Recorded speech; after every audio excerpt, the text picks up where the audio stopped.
Alors, bonsoir à toutes et tous pour ce puisque c'est un jeudi, ce qui occasionne des changements dans les agendas et quelques difficultés pour certains à s'organiser. Mais nous avons le quorum, puisque le quorum est toujours d'un tiers jusqu'à fin juillet, et certains ont du retard et arriveront très bientôt, notamment Monsieur Desblés, je crois, qui doit arriver. Alors, dans les pouvoirs, donc Sabrina donne pouvoir à Marie-Christine, mais Marie-Christine n'est pas arrivée. Elle va avoir du retard. Ouais. Donc je mets de côté, Vincent n'a pas de pouvoir.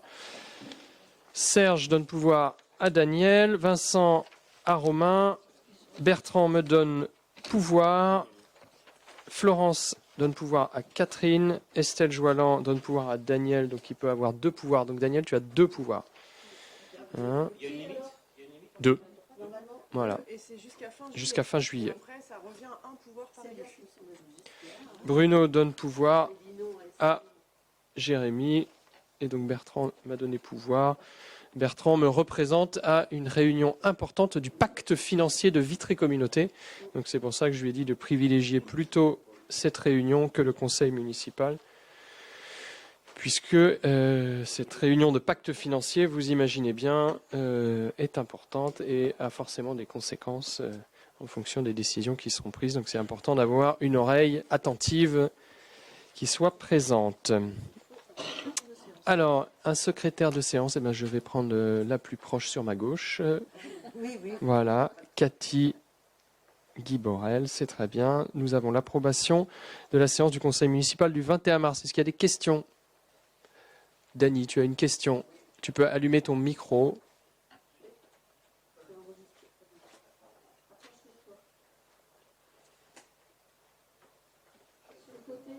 Et je me demandais si tu n'avais pas d'autres, parce que Marie-Christine Leblanc me donnait pouvoir. Elle m'a écrit ça, je ne sais pas où. Eh bien, très bien. Donc, si elle t'a écrit ça, c'est que le pouvoir est dû rester quelque part. Eh bien, tu auras le pouvoir de Sabrina et de Marie-Christine, du coup. Elle me donnait ce pouvoir, donc... Bon. Très bien. Donc, c'est que elle sera sans doute plus en retard que ce qu'elle pensait. Merci, Dany, c'est noté. Donc, approbation du procès verbal. Est-ce qu'il y a des votes contre ? Des abstentions? Merci beaucoup. Compte rendu des décisions prises par les délégations, donc par le maire, par délégation du conseil municipal. Donc, il y avait un seul projet, mais deux dépenses qui concernent le séchoir. Donc, vous avez vu qu'on a fait, pour ceux qui sont allés dans le fond du parc Pasteur, qu'on a viré la toiture et mis de côté. Je pense que du coup, ça a l'air de tenir. Donc, je crois que je signe chez le notaire la vente. Là, la date est calée. Donc le projet de rénovation des séchoirs devrait avancer désormais, puisque nous avons la certitude que ça tient debout. Voilà.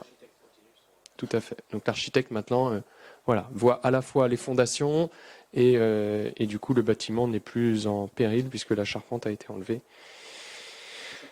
Et ça tient. Je viens de voir que Christelle donne pouvoir à Hubert. Ah, Christelle est coincée aussi, donc donne pouvoir à Hubert. Très bien. Décidément, le jeudi, c'est pas notre soir. C'est là qu'on a changé. Oui. Forcément, dans les organisations. Le mardi. Ouais. Bon, très bien. Des questions? Non?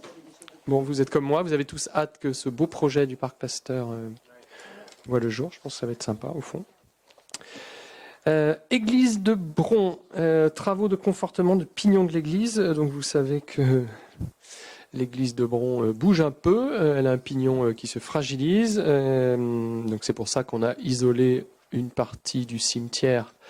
Qu'on a interdit au public au cas où s'il arrivait un effondrement. Là, il s'agit simplement de faire une demande de DSIL par rapport au montant des travaux. Donc vous voyez, c'est le montant des travaux estimé en hors taxe, c'est 79 550 €.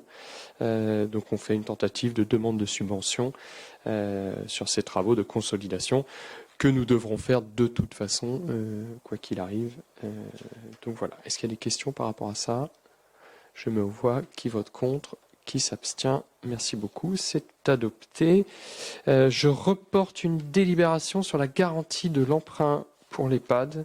Il nous manque des éléments, donc elle sera proposée plus tard. On en avait déjà parlé, je pense. Il s'agit en fait de garantir une partie de l'emprunt des gros travaux que va faire la maison de retraite Sainte-Marie, de remise aux normes, de sécurité, etc. Et donc, il nous demandait une garantie d'emprunt, mais on a besoin, il nous manque des éléments pour pouvoir passer la délibération ce soir. Donc, elle sera reportée lors du prochain conseil municipal. Budget principal, donc Bertrand n'étant pas là, je vais prendre la délibération sur la 88, donc délibération 88, une créance de 78,58 € correspondant à un trop versé de salaire est détenue par la commune de Châteaubourg suite à la réception d'un jugement d'effacement de dette du 10 février 2022 de la commission de surendettement. Le trésorier nous demande de procéder à l'effacement de cette dette par l'émission d'un mandat au compte 6542, perte sur créance irrécouvrable, créance éteinte. Les crédits nécessaires à l'émission de ce mandat sont inscrits au budget principal. Voilà, donc il vous est proposé de prendre acte de cet effacement de dette. C'est bon, je mets au vote. Qui vote contre?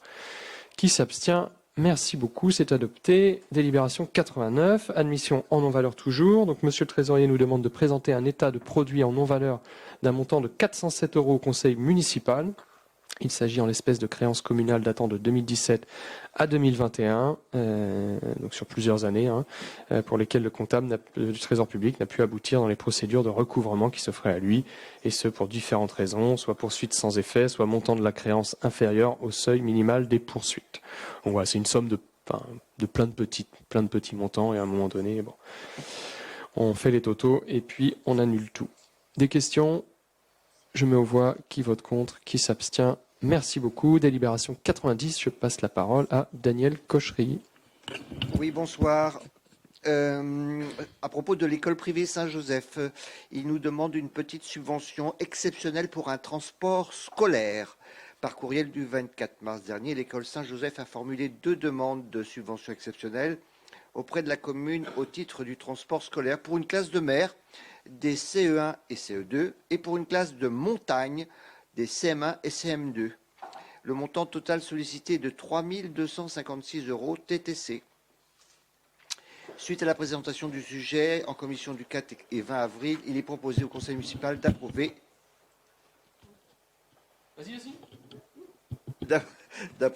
la subvention exceptionnelle transport de la commune de Châteaubourg pour l'école Saint-Joseph pour un montant de 3 256 €, d'autoriser monsieur le maire ou son représentant à signer tout document relatif à ce dossier.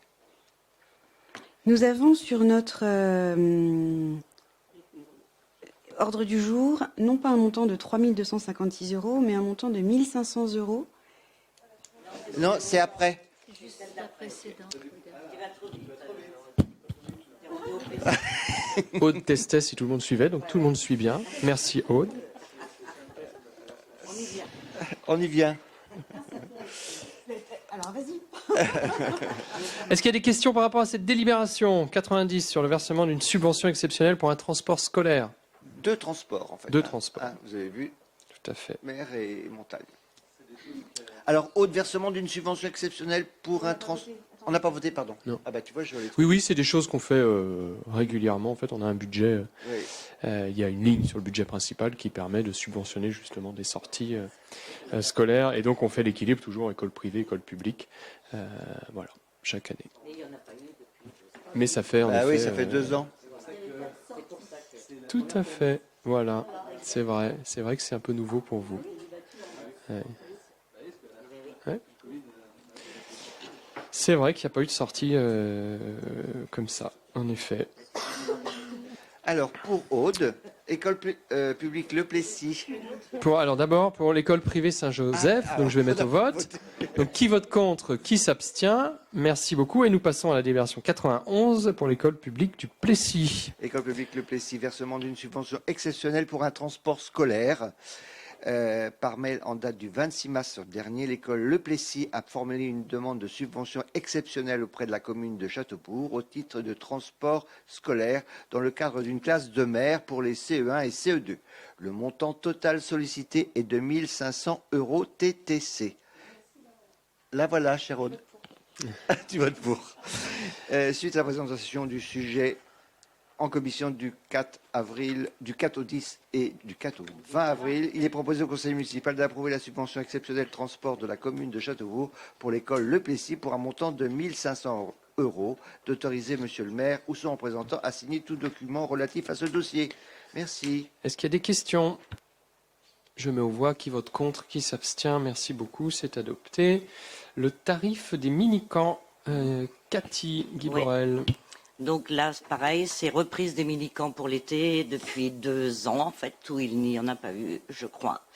Donc c'est les tarifs pour les 2 camps d'été. Donc un mini-camp de 14 enfants de 8 à 10 ans au camping du domaine du Roc à Val-d'Oust dans le 56 du 19 au 22 juillet 2022. Donc les tarifs vous sont proposés là, sachant que la majorité des habitants de Châteaubourg en fait sont dans la case du QF4, donc 126, c'est là-dessus qu'on se base. Voilà, voilà. Et le mini-camp qui est au centre permanent d'initiative pour l'environnement, donc ça c'est Concoret, c'est plus la forêt de Brocéliande. Les 6 tarifs différents, voilà, selon les quotients familiaux sont proposés ici. Et c'est pareil, la tranche numéro 4 est aussi la plus utilisée, 195 €. Il est demandé aux familles un acompte de 30% de la somme totale du séjour qui sera encaissé au maximum dans les 15 jours. Et cet acompte ne sera restitué qu'à certaines conditions, alors annulation du séjour par l'organisateur ou en cas de force majeure sur justificatif de la famille. Et le solde est payé par chèque avant le départ. Ces tarifs sont comparables à ceux des communes environnantes pour les mêmes prestations. Donc après présentation du sujet en commission 4 du 20 avril 2022, il est proposé au conseil municipal de valider les tarifs proposés pour les mini-camps de l'accueil de loisirs de l'été 2022, de valider les modalités de règlement et d'autoriser monsieur le maire ou son représentant à signer tout document relatif à ce dossier. Merci beaucoup. Et je rappelle que si une famille est en grande difficulté, que le CCAS peut contribuer et aider aussi. Le tarif, pour moi, ne doit pas être un élément de blocage, en tout cas, pour une famille qui aura une difficulté ponctuelle. Ça peut arriver. Donc, il ne faut pas hésiter à ce que les familles sollicitent l'appui du CCAS si besoin. Tout à fait. Est-ce qu'il y a des questions? Je mets aux voix qui vote contre, qui s'abstient. Merci beaucoup, c'est adopté. Et je passe la parole à une autre Catherine, mais à ma droite, délibération 93, espace jeune. Oui, alors de la même façon, il est proposé 2 camps cet été à l'espace jeune, pardon. Alors ici, donc également un camp pour les 11-14 ans au camping du domaine du Roc, également à Val-d'Oust, puisque donc les jeunes partent toujours la première semaine pour installer le camp pour les plus jeunes qui suivent du centre de loisirs. Donc les tarifs proposés, vous verrez également dans la ligne médiane en QF4, donc à 180 €. Et là, il s'agit d'un camp de 6 jours, contrairement au mini-camp. Voilà, d'une part.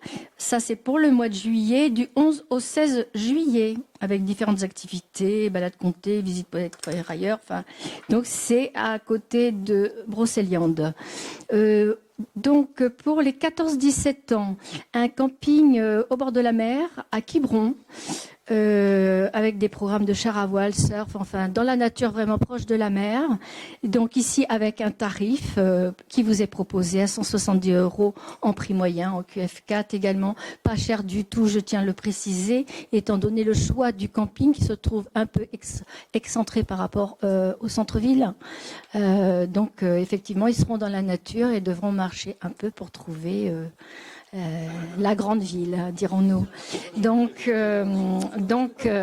non, mais c'est vrai que c'est important. On voulait vraiment garder cet esprit nature pour les jeunes parce qu'ils auront de 14 à 17 ans. C'est Koh-Lanta la Bretonne, effectivement. Donc voilà, les modalités de règlement sont identiques à celles appliquées donc au centre de loisirs. Et puis donc cette proposition ça a été présenté au sujet à la commission 4 du 20 avril 2022. Donc il vous est proposé ce soir de valider ces tarifs. Des questions, des remarques? Je mets au vote qui vote contre, qui s'abstient. Merci beaucoup. Délibération 94, braderie organisée par la bibliothèque. Donc je vais prendre cette délibération aussi, même si je ne la maîtrise pas beaucoup. Donc la commune a validé l'organisation des ventes de documents à bas prix. Donc vous savez qu'on fait des braderies de temps en temps, livres, revues et CD, retirés des collections de la bibliothèque municipale et donc également des DVD. Et donc, oui, on ajoute des DVD. Quelqu'un achète encore des DVD? C'est vrai, moi je me pose la question, mais j'achète plus jamais de DVD. Bon, bref, ça n'a rien à voir, mais non, mais c'est vrai que c'est maintenant on a tout sur. Ouais. Bon, d'accord, j'ai rien dit. Et donc prix de vente, donc 50 centimes pour les albums enfants, livres de poche, CD et le lot de 5 revues, 1 euro pour les livres en grand format et les livres d'encyclopédie, 2 euros pour les documentaires illustrés et 5 euros pour les livres d'art. Voilà. Et donc 2 euros, c'est la nouveauté pour documentaires illustrés et DVD. Donc on rajoute les DVD à 2 euros. Je vais peut-être aller voir quand même. Finalement. Il va y avoir samedi prochain, mais elle est annulée. Oui, c'est reporté la braderie de samedi prochain. D'accord. Il y en a déjà eu 2. Très bien. Oui, Parfait. Il faudra en faire une juste avant le déménagement pour s'alléger un petit peu. Non, mais il y en aura d'autres. Ouais. Bon. Très bien. Parfait. Donc je mets aux voix ces tarifs. Qui vote contre? Qui s'abstient? Merci beaucoup. Délibération 95. Donc l'avenant aux travaux de voirie et de signalisation des itinéraires cyclables existants.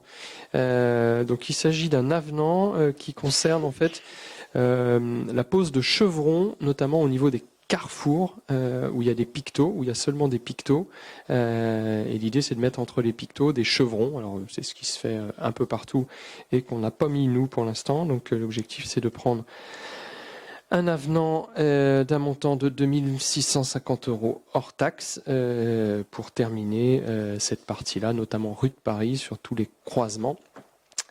Sachant que bien entendu le plan vélo est très loin d'être terminé et j'en veux pour preuve le groupe de travail qui s'est réuni à nouveau cette semaine et qui a fait le tour et qui débat dur. Donc merci Jérémy d'avoir repris cette délégation et de la mener au bout. Et en sachant, et là c'est pour la presse, puisque on s'est rendu compte que le magazine a été diffusé avant, plus tôt que ce qu'on pensait, et on n'a pas eu le temps de vous mettre dans la boucle. Nous allons démarrer une expérimentation. Tu veux peut-être en parler, tu maîtrises mieux les dates que moi. Donc une expérimentation de circulation avant justement de pouvoir continuer le plan vélo et de pouvoir aménager certains carrefours et certains secteurs qui sont pour l'instant en provisoire. Donc Jérémy, je te laisse nous détailler un petit peu cette expérimentation. Alors, tout d'abord, donc c'est une expérimentation qui va être faite du 16 mai au 16 juin. Alors la première chose, c'est la sécurisation de l'école primaire Charles de Gaulle. Donc on va mettre la rue des Tours Carrées en sens unique descendante, donc qui va favoriser toute la sécurité des enfants. Donc et aussi tienne.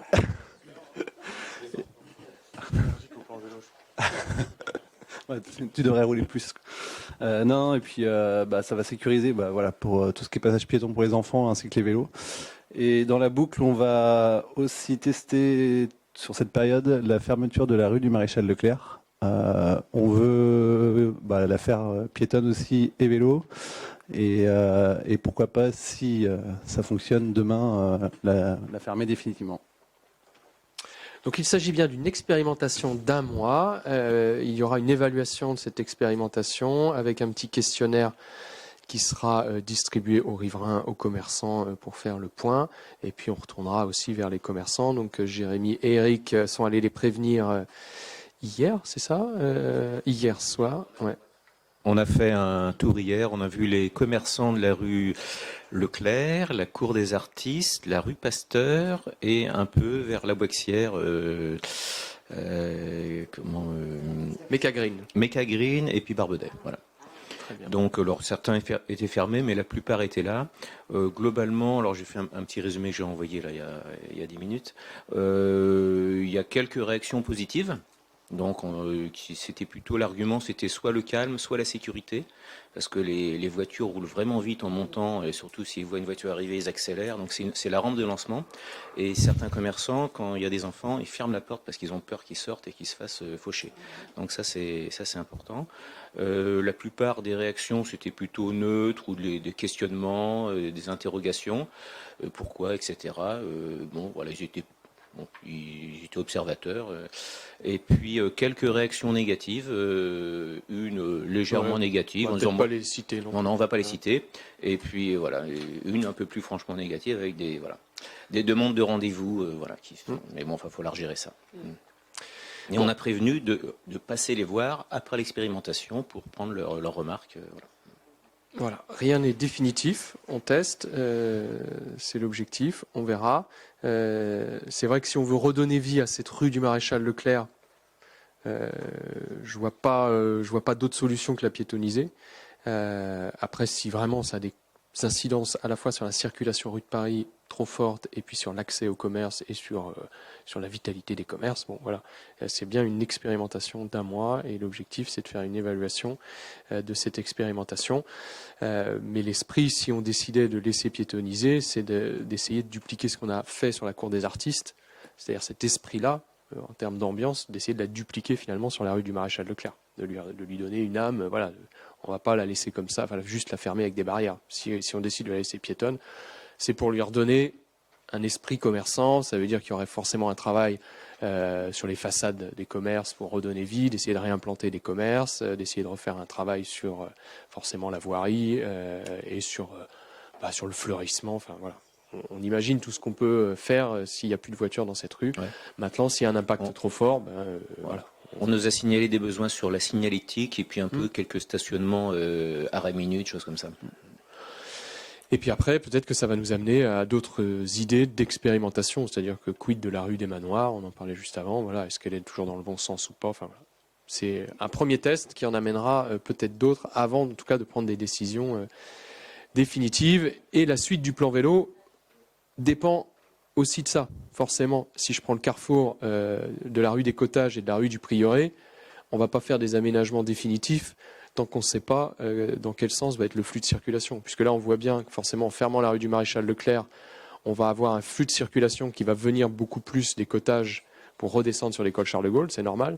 Donc forcément que ce carrefour-là, il va être à modifier en conséquence si on gardait cette option-là.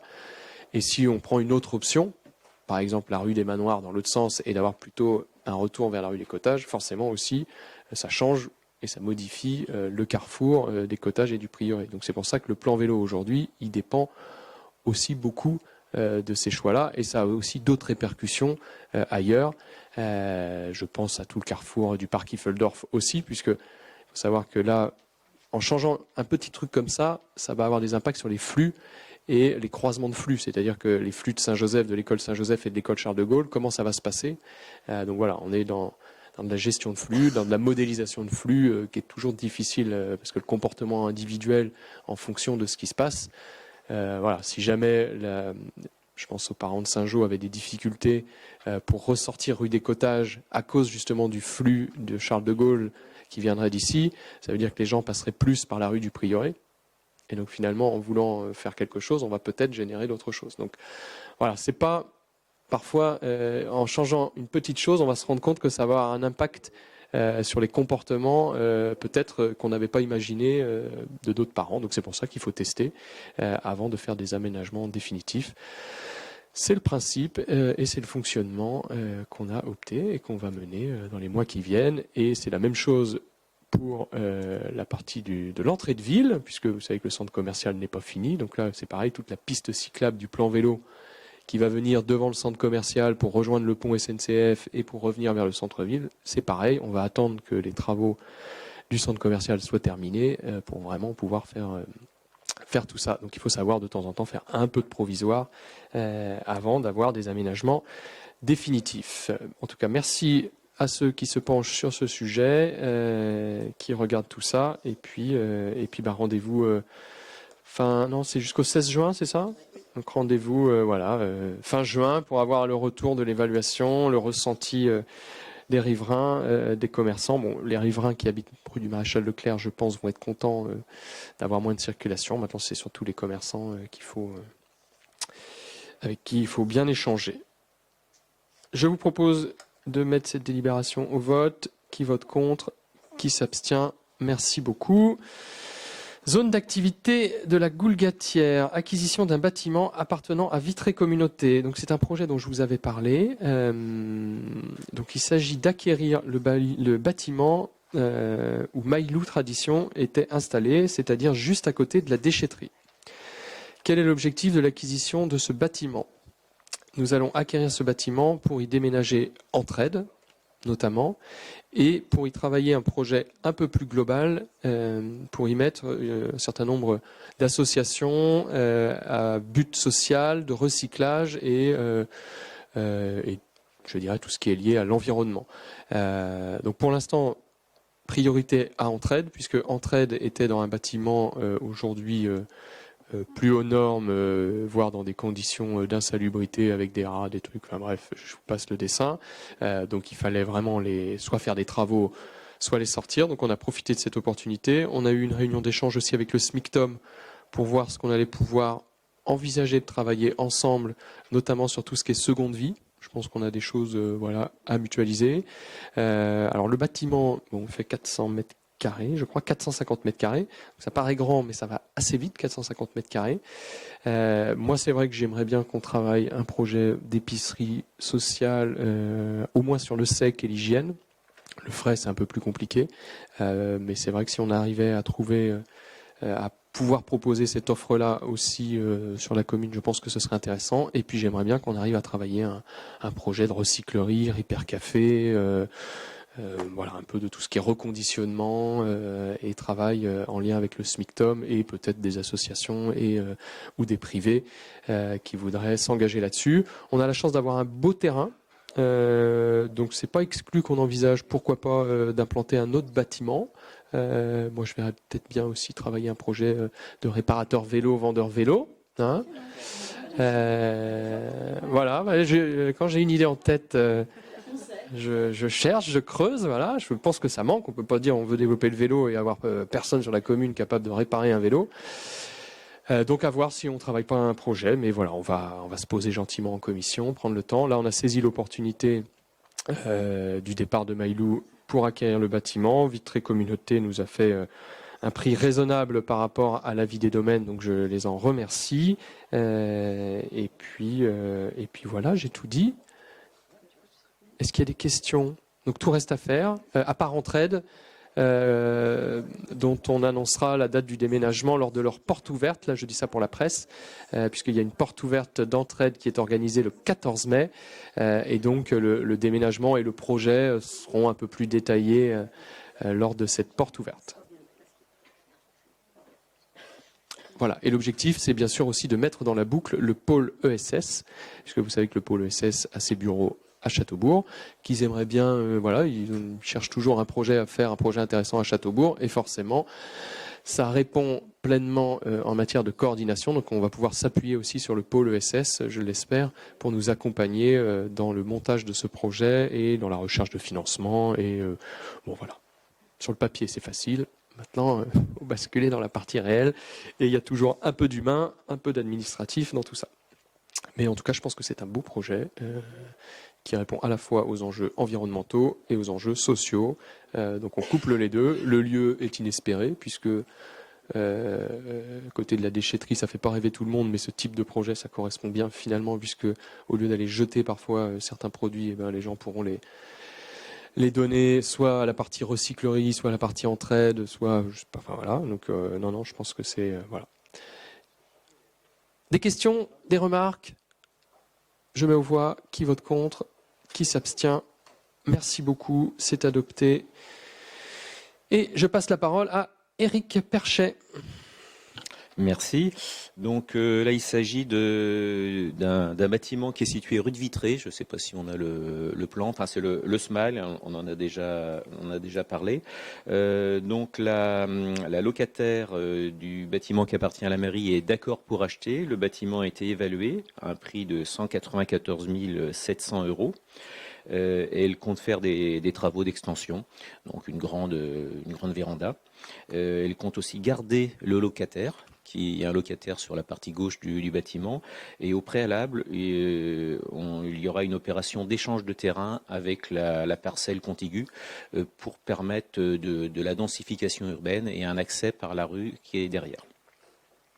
Donc, suite à la présentation du sujet en commission du 3 au 6 avril 2022, il est proposé au conseil municipal de valider les conditions de cession au profit de Madame Nadège Baudouin, qu'on a rencontrée récemment avec Noémie, et de toute société de portage foncier qui s'y substituerait pour un montant de 194 700 €, d'autoriser Monsieur le maire à confier à Maître Mével, notaire à Châteaubourg, la rédaction des documents inhérents à cette opération. L'ensemble des frais s'y apportant seront à la charge de l'acquéreur. Et d'autoriser Monsieur le maire ou son représentant à signer l'ensemble des documents contractuels relatifs à cette cession. Merci Eric. C'est typiquement, je trouve, le type d'action qui est bien mené, puisque à l'époque, on achète une maison, on fait des travaux, on investit, on installe un commerçant, ça fonctionne, ça marche, elle rachète ses murs, du coup elle s'installe de façon plus pérenne, c'est-à-dire que forcément quand vous achetez vos murs, c'est que vous êtes dans une perspective de vous projeter, et nous du coup on récupère globalement au moins, je pense, l'investissement qui a été mis, et on a touché des loyers pendant ce temps-là, donc c'est une opération qui est pas à perte, qui est même plutôt rentable. Et cet argent-là, pour moi, c'est de l'argent qu'il faut réinvestir et refaire ce même type d'opération. C'est-à-dire se dire, est-ce qu'on n'a pas des murs à acheter, à rénover, à essayer d'installer un commerçant, et puis de revendre ensuite. Voilà. On l'a fait plusieurs fois, et c'est vrai qu'à chaque fois, c'est comme ça que ça fonctionne, et je trouve ça plutôt intéressant. Et alors c'est vrai qu'on pourrait se dire, restons propriétaires des murs, parce que voilà, ça nous fait un patrimoine, on maîtrise, ça fait des rentrées.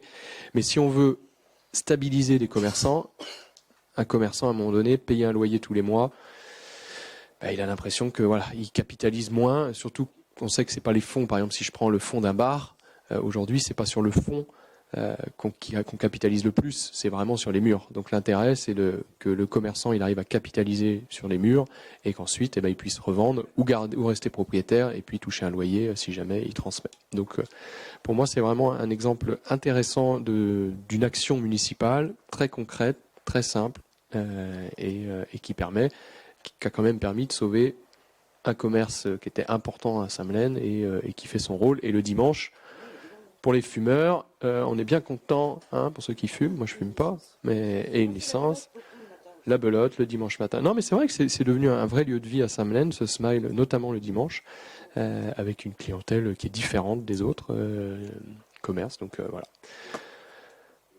La commerçante a des projets, donc pour l'instant rien n'est fait, Ouais. mais elle souhaiterait éventuellement associer, pourquoi pas, des food trucks sur son terrain et avoir une offre aussi dans une partie de Châteaubourg où il n'y a pas grand-chose. Et pourquoi pas le dimanche aussi. Bon, très bien, parfait. Merci beaucoup Eric. Je mets aux voix qui vote contre, qui s'abstient. Merci beaucoup, c'est adopté. Zach Multicide, je passe la parole à Hubert.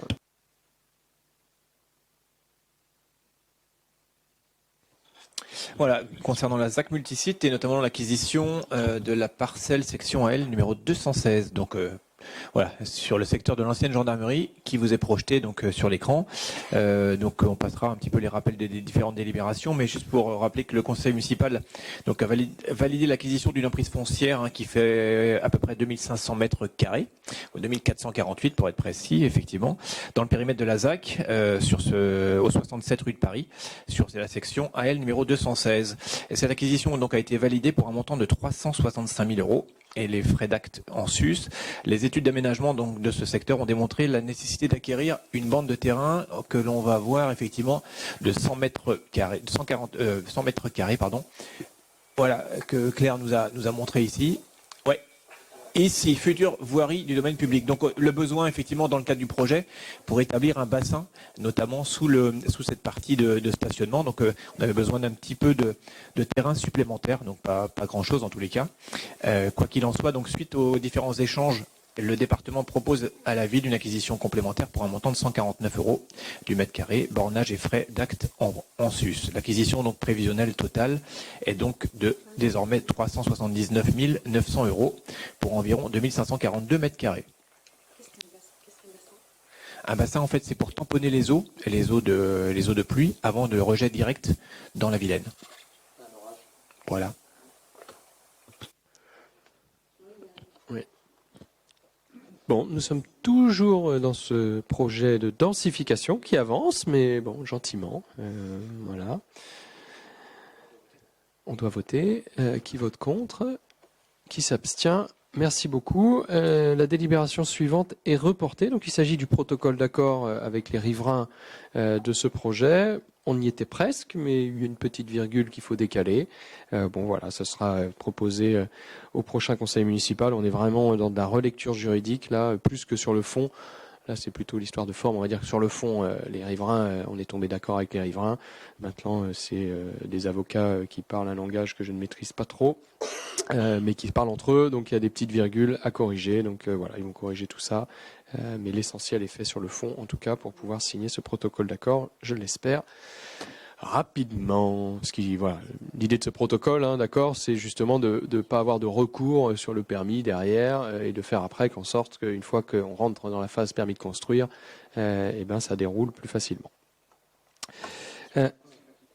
Donc, on est à la délibération 100. Et je laisse la parole à nouveau à Hubert pour lotissement d'habitat, pour les lotissements d'habitat. Oui, une délibération assez, qui paraît un peu compliquée, mais qui est en fait extrêmement simple. C'est pour éviter d'avoir des conseils municipaux qui ne tiennent que de l'ordre des DIA prochainement. En fait, tout simplement pour rappeler qu'effectivement le conseil municipal a institué le droit de préemption urbain sur la totalité des zones U et a urbanisé les zones AU définies au PLU. Donc dans ces secteurs, certaines aliénations peuvent toutefois être exclues temporairement du champ d'application de ce droit conformément au dernier alinéa, donc L211-1 du Code de l'urbanisme. Donc, lorsqu'un lotissement a été autorisé, la commune peut exclure de ce champ d'application. Et vu le nombre de lotissements effectivement à sortir très prochainement, il est donc proposé d'exclure du périmètre du droit de préemption les ventes des lots des lotissements. Donc, le clos de la Saudière, lotissement d'habitat le Plessis-Beucher, les jardins de Cassiopée, et le lotissement 68 rue de Paris, et les hauts de la Bourlière. Voilà, qu'on retrouve identifiés par les marques bleues un petit peu partout. Donc, on peut les repasser. Le clos de la Saudière. Voilà, lotissement, le voilà, à côté le Plessis-Beucher, le Cassiopée qui est un peu plus haut, le petit triangle, voilà, le 68 rue de Paris, ici, et puis les hauts de la Bourlière. Voilà, pour éviter effectivement, sachant qu'effectivement, on aura sans doute aussi des ventes dans les 5 premières années. Voilà, donc 5 ans. 5 ans, c'est ça, ouais. C'est ça. Donc c'est pour éviter effectivement à chaque fois de passer en commission CDIA. Conformément à l'article R211-4, la délibération du conseil municipal fera l'objet d'un affichage en mairie. Durant 1 mois, elle sera transmise donc à différents présidents, préfets et chambres départementales et autres. Donc il vous est proposé d'exclure pour une période de 5 ans du périmètre du droit de préemption les ventes des lots dans les lotissements donc, que l'on vient de voir. Des questions? Des remarques? Je mets au vote. Qui vote contre? Qui s'abstient? Merci beaucoup. C'est adopté. Et délibération suivante. Servitude de canalisation. Ouais, un petit plan effectivement. Donc un petit rappel aussi, c'est que le groupe alimentaire Olga, donc ça parle peut-être pas à tout le monde, mais c'est anciennement, enfin voilà, si à tout le monde, à Tribala, ouais bah voilà. Donc c'est l'établissement donc avec l'usine Sojason qui est implantée, dispose d'une station d'épuration pour traiter les effluents donc de cette usine et notamment donc dans la zone industrielle de la Galmandière. Donc si on le voit effectivement donc les eaux usées donc épurées générées par l'activité du site Sojason sont actuellement rejetées dans le ruisseau de la Brunelière, donc qui est un affluent de la Vilaine. Donc on voit effectivement ce tracé ici en bleu. Alors ça va être le tracé effectivement qui va être traité par une canalisation, puisque effectivement là aujourd'hui il est rejeté dans un ruisseau et donc la préfecture et notamment les nouvelles réglementations imposent qu'il y ait que tous ces rejets se fassent au travers de canalisations. Alors on rappelle effectivement donc pour la canalisation sous le domaine public, le groupe agroalimentaire Olga donc via la SCI Le Verger de la Galmandière donc s'il sollicite la signature d'une convention de servitude. Alors effectivement au lieu de passer dans le ruisseau, il y aura un busage qui va être fait, qui va passer sous la RN 157 et qui va être le long du ruisseau et qui vient se rejeter boulevard de la Liberté et qui vient retrouver donc un réseau existant qui lui se rejette dans la Vilaine. Voilà, on voit effectivement avec le plan détaillé ici de ce rejet. Donc ça rentre clairement et ça va faire plaisir à la représentante de Haut-et-Vilaine, puisque l'objectif de ça, c'est d'améliorer la qualité du ruisseau.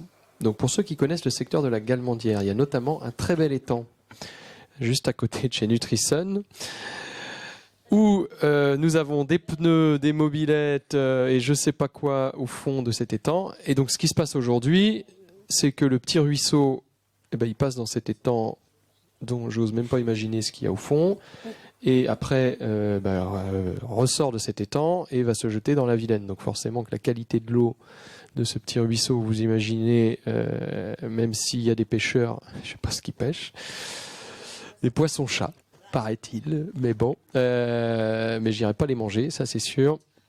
Et donc l'objectif, et donc Sojasun rejetait aussi dans ce petit étang. Voilà, et du coup, ça rejetait dans ce petit étang, et après, forcément, ça allait aussi. Alors, je dirais que c'est plutôt l'eau de Sojasun qui améliorait la qualité de l'étang. Hein, et donc l'objectif, c'est donc de sortir, que Sojasun ne rejette plus dans ce petit ruisseau, rejette directement dans la Vilaine, ce qui fait que la qualité Sojasun, on connaît tous l'engagement de Sojasun et de Tribala pour l'environnement, donc croyez-moi que s'il y a une eau rejetée qui est pas irréprochable mais pas loin, c'est la leur, ils vont se rejeter directement dans la Vilaine, ce qui fait que c'est dilué, on va dire, dans la quantité d'eau que représente la Vilaine, et donc du coup on va pouvoir désormais supprimer cette mare. Voilà, donc l'objectif c'est que de refaire le petit ruisseau et de dézinguer complètement cette mare.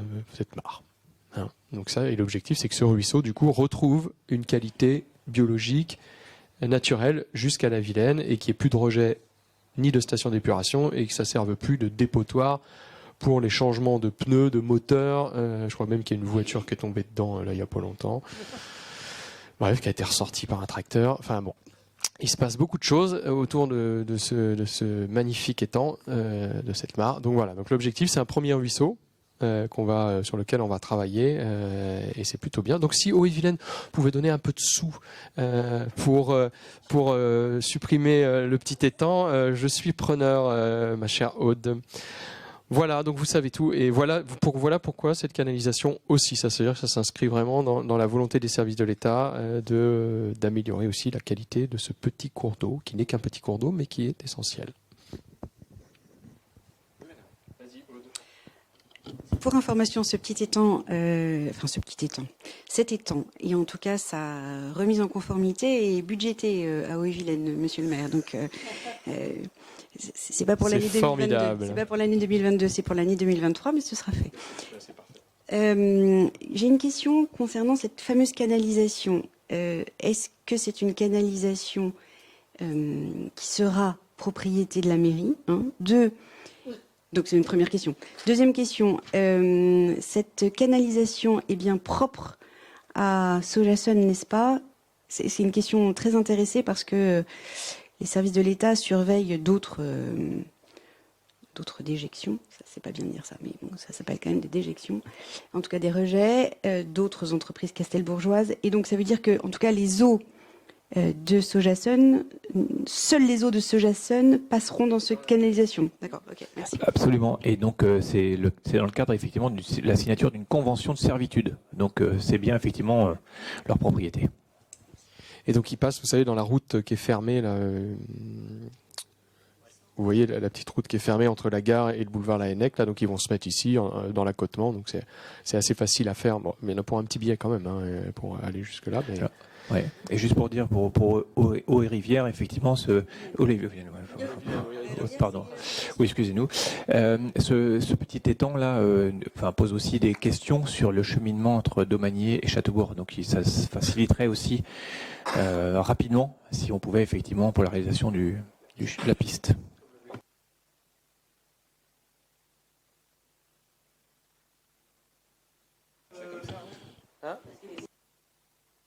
parce que l'étang, justement, tu as le ruisseau qui passe dedans. Et donc l'étang, c'est un dépotoir. Ça retient les poissons. Ça empêche les poissons, en fait, de vivre leur cycle biologique. Et donc, forcément, tu dégrades la qualité biologique. Tu dégrades aussi la qualité chimique de l'eau, puisque ça réchauffe un étang, ça réchauffe l'eau. Donc l'eau qui va se jeter dans la Vilaine est réchauffée par cet étang. Et puis surtout, c'est un dépotoir. C'est-à-dire que l'eau qui sort de cet étang, forcément, il y a des pneus, il y a des moteurs là-dedans, il y a tout. Donc l'objectif, c'est de supprimer ça pour que l'eau qui vienne se rejeter dans la Vilaine ait à la fois une qualité biologique et chimique, et qu'on ait vraiment la continuité et que les poissons, ils puissent remonter, qu'ils puissent descendre sans qu'il y ait cette barrière-là. Voilà. C'est pas nous qui l'inventons, c'est l'avocat. Tout à fait. Et oui, en fait, moi j'étais dans l'autre sens, mais je me rappelle quand j'avais voulu acheter un étang, on me disait que justement le département était en faveur La Bretagne. d'enlever les étangs. Les étangs qui sont connectés à des ruisseaux, en fait. Ceux qui sont connectés, on les laisse. Ouais. Ceux qui sont connectés. Ceux vraiment qui constituent des barrières pour la vie biologique du ruisseau et chimique. Voilà. Donc on en a un, il y a un deuxième, là on est en train de démarrer les études aussi dans le cas du Ciméval, c'est celui qui est derrière l'usine d'eau du Plessis-Beucher. Je ne sais pas si vous voyez derrière l'usine d'eau, pas très loin du festival MGAV, là il y a une grande retenue d'eau là aussi qui existe, donc ça va être aussi détruit, et là on va vraiment recréer aussi le ruisseau. Hein ? Non, parce que ça aussi, c'est un ruisseau qui vraiment perturbe la qualité de l'eau qui est rejetée. Donc ça va être aussi détruit. Et puis dans le cadre de la steppe, j'espère aussi qu'on arrivera à shooter les lagunes de Bron et connecter Bron-sur-Vilaine à la station d'épuration, la future station d'épuration. Et du coup, les lagunes qui aussi aujourd'hui de Bron se rejettent dans le petit ruisseau qui descend, ça permettra là aussi d'améliorer vraiment la qualité de l'eau. Donc, objectif, 100% des ruisseaux en qualité propre, chimique et biologique, hors Vilaine, puisque la Vilaine, c'est pas nous qui maîtrisons tout, mais si on arrivait sur l'ensemble des ruisseaux de Châteaubourg à être en qualité environnementale, je pense qu'Eau-et-Vilaine serait content. Hein, et sa représentante pourrait dire, attendez, chez moi, j'ai fait le boulot. Hein. Non, mais c'est important, il faut le faire. Et donc, on va... Et il n'y a que la Vilaine. Bon, la Vilaine, on ne maîtrise pas forcément ce qui se passe en amont, même si on peut essayer d'influencer, mais au moins sur Châteaubourg, essayons de faire le maximum pour rétablir les qualités biologiques et chimiques de nos cours d'eau. Oui, Aude. Est-ce que vous autoriseriez, monsieur le maire, Eau-et-Vilaine à faire une présentation au conseil municipal de ses travaux ? Bon, formidable. Qui gère la Vilaine du coup ? Tous les arbres tombés et tout. Alors, les arbres. Les arbres, c'est une réglementation particulière, celui dont le pied de l'arbre est... Enfin, pardon.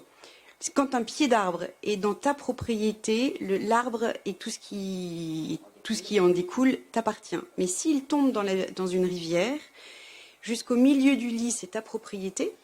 De l'autre côté, c'est la propriété de l'autre. Et s'il n'y a pas d'autre, c'est la propriété de la commune ou du département ou de Eau-et-Vilaine qui va gérer ça, justement. Et pour ce qui concerne Châteaubourg, le lit étant très étroit, c'est toujours la propriété de quelqu'un. Mais sur d'autres communes, le lit étant tellement important que ça peut être la propriété d'Eau-et-Vilaine à un moment donné. Voilà. Parce que là, tu peux même plus aller à Pont-Riou en bateau, t'as des arbres. Partout, oui. Ouais. Mais bon, ça, c'est autre chose. En fait, on a le vrai changement, c'est qu'avant, vous aviez des agriculteurs qui géraient le bois, c'est-à-dire qui avaient besoin du bois parfois pour se chauffer, et donc qui coupaient du bois, qui élaguaient, qui récupéraient le bois parce qu'ils en avaient besoin pour se chauffer. Aujourd'hui, ils ont moins besoin de bois pour se chauffer, donc ils entretiennent moins. Les fermes sont aussi plus grandes, donc forcément... vous avez autre chose à faire que de vous occuper des haies. Alors Serge n'est pas là ce soir, mais Élise, tu peux en parler. Voilà, tu connais. Voilà. Aujourd'hui, on sait que le monde agricole a moins de temps disponible pour s'occuper d'élagage, notamment sur les bords de Vilaine. Donc il y a un vrai sujet, en effet, d'entretien dont il va falloir se poser. Est-ce qu'à un moment donné, c'est l'action publique? Même moi, on l'avait fait. Je me souviens avec Thierry Travers on avait fait en kayak avec le club de Châteaubourg, d'être allé jusqu'à Servon-sur-Vilaine. Il y a des embâcles partout, quoi. Donc, et c'est dommage parce que c'est vrai que c'est plutôt chouette, quoi. Donc, il faudra voir si un jour il y a une action publique forte pour au moins faire un coup de nettoyage propre. Mais c'est un vrai sujet. Un de plus. C'est bon? Je mets au vote cette servitude de canalisation. Qui vote contre? Qui s'abstient? Merci beaucoup. C'est adopté. Nous passons au DIA. Ouais, un petit paquet, ouais, quelques-unes, hein, parce que la dernière fois on n'avait pas trop. Et pour éviter que nous en ayons quelques pages, c'est pour ça qu'on a pris la délibération il y a quelques minutes. Donc la première, la DIA 2022-09, donc il s'agit d'une habitation au 6 rue de la Forge sur une parcelle de 1048 mètres carrés.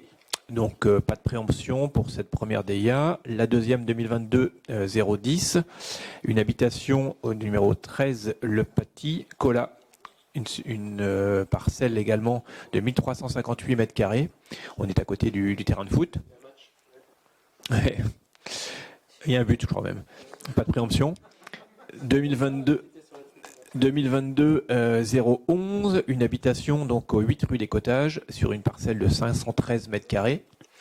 Pas de préemption. La 2022-012, on est sur une parcelle de 378 mètres carrés, une habitation au 30 rue des Albatros. Pas de préemption non plus.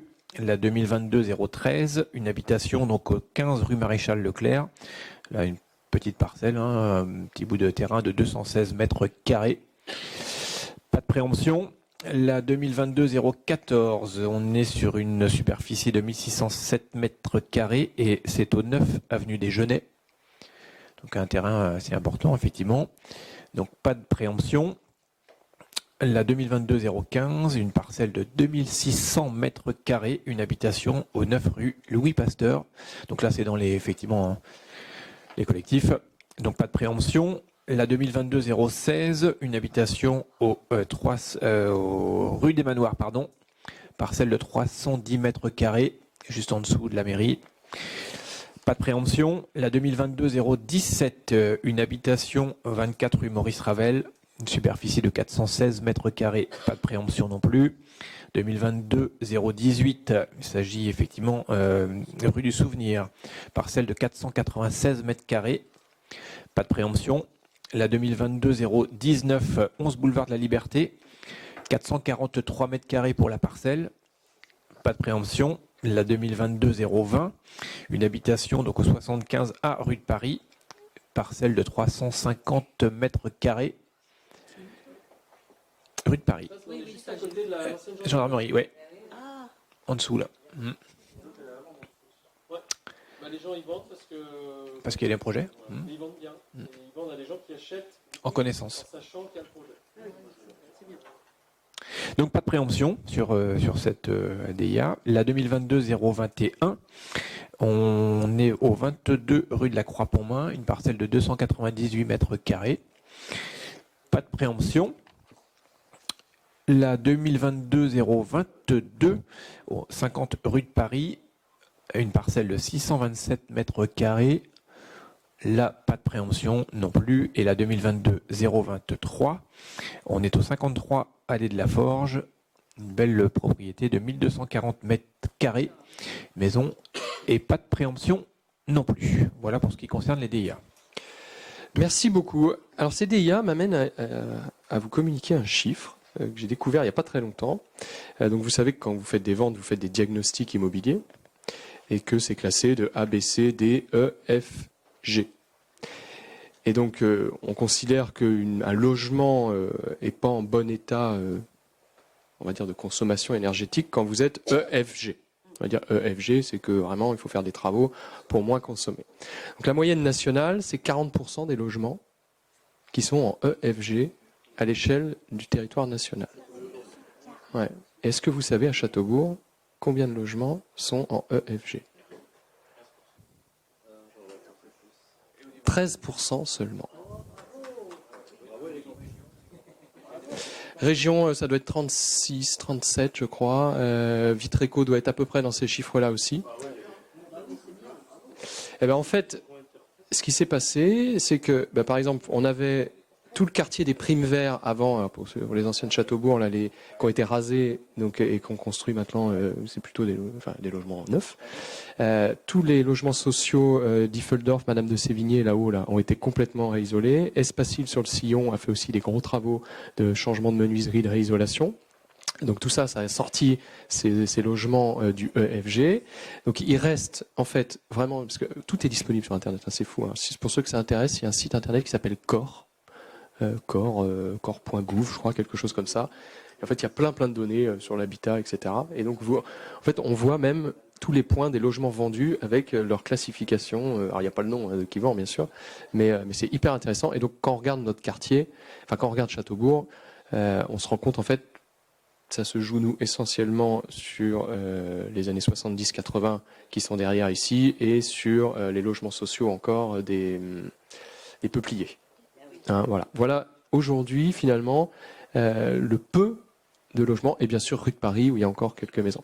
Donc ce qui est intéressant, c'est que là, on voit que c'est en train de se vendre, donc ça va être rénové, donc on va aller en diminuant. Mais on est, et il faut le dire, une commune qui a un taux de logement avec des performances qui est très bas en fait. Enfin, voilà, quand je dis qu'on est la ville la plus écologique de Bretagne, je commence à me dire que quand je prends tous les critères, on va y arriver et un jour on sera la ville la plus écologique de France. Mais sur chaque critère que je creuse,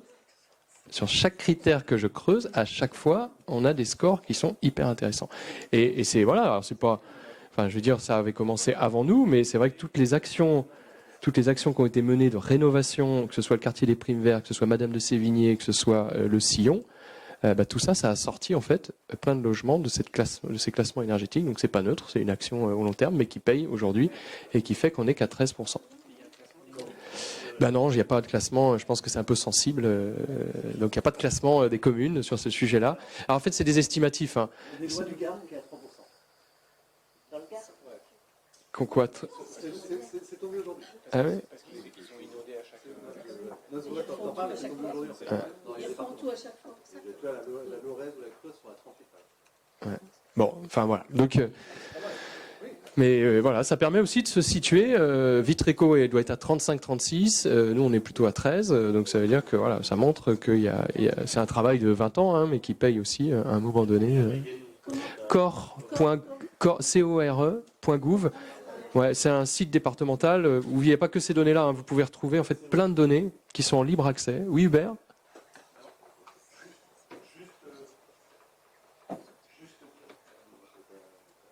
Attends.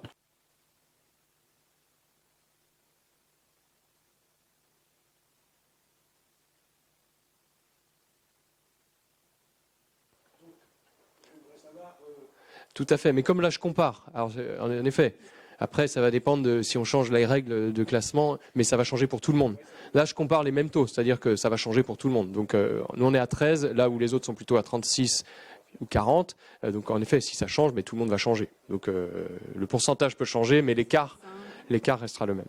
Mais ça veut dire, et en effet c'est vrai que quand on regarde Châteaubourg, tout ce qui a été rénové, même toutes les maisons là qui se vendent rue des Cottages, etc., qui sont rénovées à chaque fois, en fait, on voit qu'on est en train petit à petit de supprimer et il restera le secteur des peupliers là, mais on se posera avec Néotora un jour là-dessus. Et rue du Maréchal Leclerc, il doit rester quelques. Déjà, il y a les logements de l'angle, là, vous savez, en face de la mairie, là où je veux m'en occuper là. Donc là, forcément, là, on est clairement là-dedans. Mais on est plutôt bien. Ce qui signifie, Monsieur le Maire, que la qualité de notre air est plutôt bonne. Intérieur, l'air intérieur, oui. Ouais. Très bien, voilà, c'était une aparté, mais qui est intéressante à savoir. Donc, ça veut dire qu'il y a environ 3500, enfin, en gros, ça doit représenter 350 logements quand même. Donc, il reste quand même 350 logements. Il y a du boulot quand même, hein, mais voilà, c'est plutôt positif. Très bien, merci beaucoup pour ces DIA. Alors, j'ai rajouté une délibération, un additif, la délibération 103. Il s'agit de l'affichage sauvage qui m'a un peu énervé pendant la présidentielle. L'affichage sauvage, notamment des extrêmes de tous bords,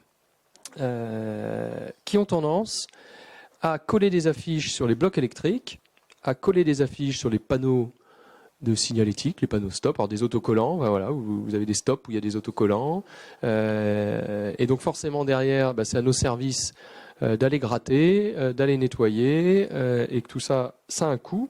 Donc je vous propose d'adopter des forfaits de refacturation, 11 € par autocollant collée sur un panneau, l'enlèvement d'une affiche 32 € et l'enlèvement d'un marquage au sol 30 € par mètre carré. Voilà. Ça correspond, on a regardé un peu ce qui se faisait dans d'autres communes. Ça correspond à peu près à l'estimation du coût temps agent passé pour nettoyer tout ça. Donc c'est pas une amende, hein, c'est une refacturation du temps passé pour nettoyer tout ça.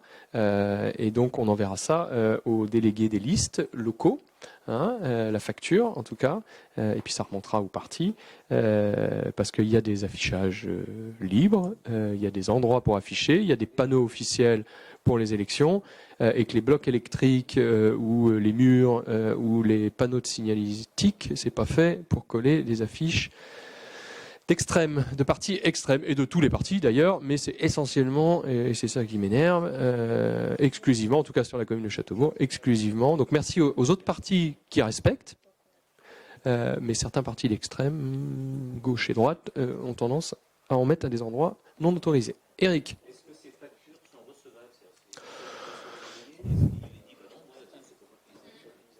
Tout est contestable. Voilà. Après, c'est le Trésor public qui va faire appliquer. Et puis peut-être que voilà. En tout cas, on prend les choses, c'est légal, ça existe dans d'autres villes, donc on le fait.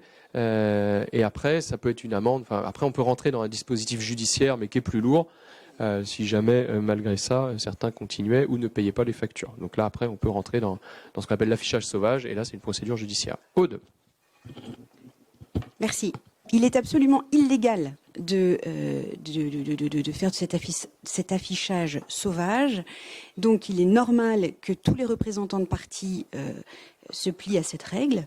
Et en adoptant cette délibération, les élus, tous les élus du conseil municipal de Châteaubourg se serrent les coudes pour être résolument contre ces extrêmes de droite et de gauche. Et je crois que c'est un marqueur fort que nous prenons aujourd'hui en adoptant cette délibération. Et c'est applicable aussi, pas qu'aux partis politiques d'ailleurs, hein, puisque voilà, c'est au cirque s'ils font de l'affichage permanent. Voilà, en effet, tout à fait. Qui laissent leurs affiches une fois qu'ils sont partis et ou qui les collent. Ouais. Tout à fait. C'est bon ? Très bien. Eh ben, je mets aux voix qui vote contre, qui s'abstient. Merci beaucoup. Est-ce qu'il y a des questions ? Des remarques, des choses. Donc le club de Châteaubourg de foot est remonté en régional, hein, pour ceux qui ne le savaient pas. Donc ça y est, c'est fait.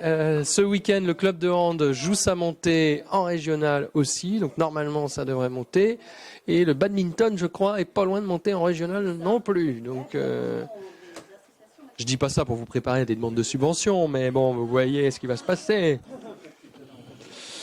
Et non, moi je vais pas au régional, c'est passé, donc c'était avant. Voilà. Catherine, oui.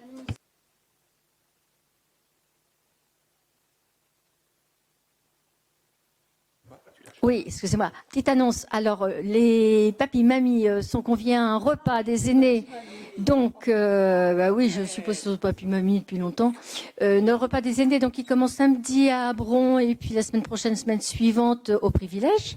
D'une part, vous avez reçu des invitations à ce sujet-là. Et je voulais vous reparler du festival Coulado. Vous avez dû voir quelques affiches et sur les réseaux qui aura lieu donc samedi en 8, donc le 7 mai, à partir de 15h. Samedi en 8. Alors, ils ne veulent pas d'adultes. Hein. Ouais, c'est vieux ça. Ils ne veulent pas d'adultes sur le site, a priori. Non, c'est pour les jeunes et fait par les jeunes. Donc, mais quand même, je pense que les organisateurs et organisatrices seront enchantés de vous accueillir sur le festival. Voilà. Merci beaucoup. Merci, il manquerait plus que le maire se fasse virer du festival. Bon, ça arrivera peut-être. Très bien, merci beaucoup. Bonne soirée à toutes. Le cirque qui s'est installé, il s'est installé sans demander notre autorisation. Hein. Donc il est sur un terrain privé. Donc il a eu l'accord du propriétaire. Voilà, bon. Oui, ça, voilà, ça on a autorisé parce que sinon c'était voilà. Donc ça s'est fait un peu comme ça, comme souvent. Donc bon, voilà, c'est pas un cirque que nous avons autorisé. C'est une installation qui nous est voilà. Donc il a bien l'autorisation par contre du propriétaire qui l'a laissé s'installer sur le terrain vague à côté de Aldi. Donc ce sera la dernière fois puisque les travaux vont démarrer après l'été. Mais bon, voilà. Donc on est plutôt pour limiter l'implantation des cirques. Moi j'estime que voilà, une fois par an, et puis de regarder aussi la qualité du cirque, d'avoir des références, de voir le traitement des animaux et tout ça. Bon là, je ne connais rien, j'ai vu aucun certificat vétérinaire, rien du tout. Donc voilà, mais ce n'est pas une autorisation municipale, en effet, c'est une installation comme un peu la dernière fois, sauf que là c'est sur un terrain privé, donc je suis un peu coincé. La dernière fois, j'ai pu lancer une procédure, là, bon, de toute façon qu'il a servi à rien la procédure, puisque le temps que la procédure se mette en place, eh ben, ils sont repartis, donc voilà. Donc on va faire en sorte que ça se passe bien quand même, et puis voilà. Merci beaucoup, bonne soirée à toutes et tous.